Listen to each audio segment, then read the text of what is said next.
This is the future.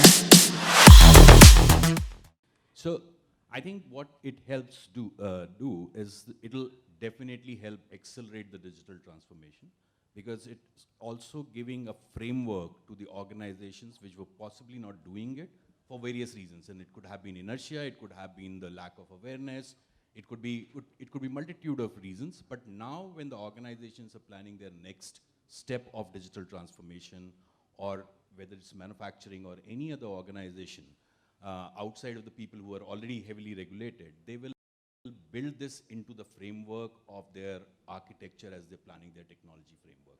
And that's going to be really helpful, because it's always helpful to get a guidance which is a little overarching, to make sure that you're compliant to everything that you're supposed to be. And of course, the penalties and all that are an aspect to be considered, but it's going to help the whole digital transformation actually get accelerated, because all of us will feel safer in that environment.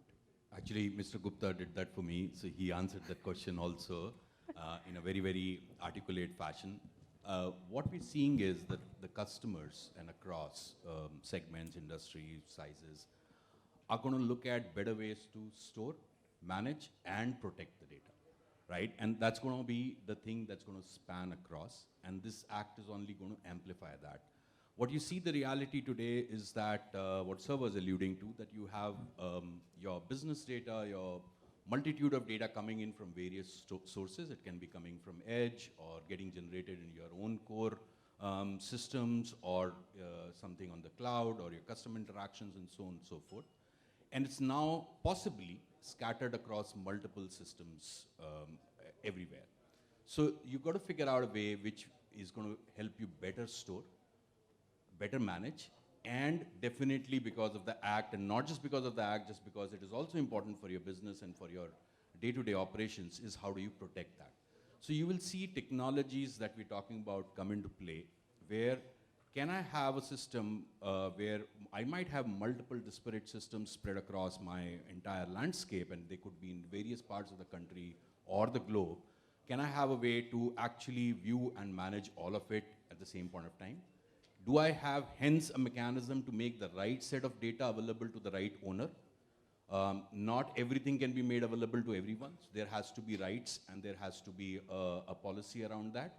Does my system allow me to enforce some of those policies? And that's going to come more and more when we talk about storage, and it's going to span across both structured and unstructured.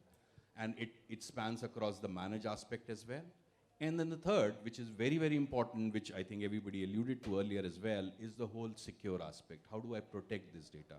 Do I have the ability to actually run my production and not let the security concerns impede the speed of digital transformation that Mr. Sethi was talking about? So how do I actually make sure that possibly if I want to create an air gap, so that in case in eventuality of an attack, I do not have my DPDP data, for the sake of this discussion, get compromised, then do I have that ability to create that?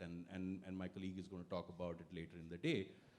But store, manage, and protect are going to be the three big priorities for everybody, for every organization. We can label different names, but that's how it's going to come into play as we go forward.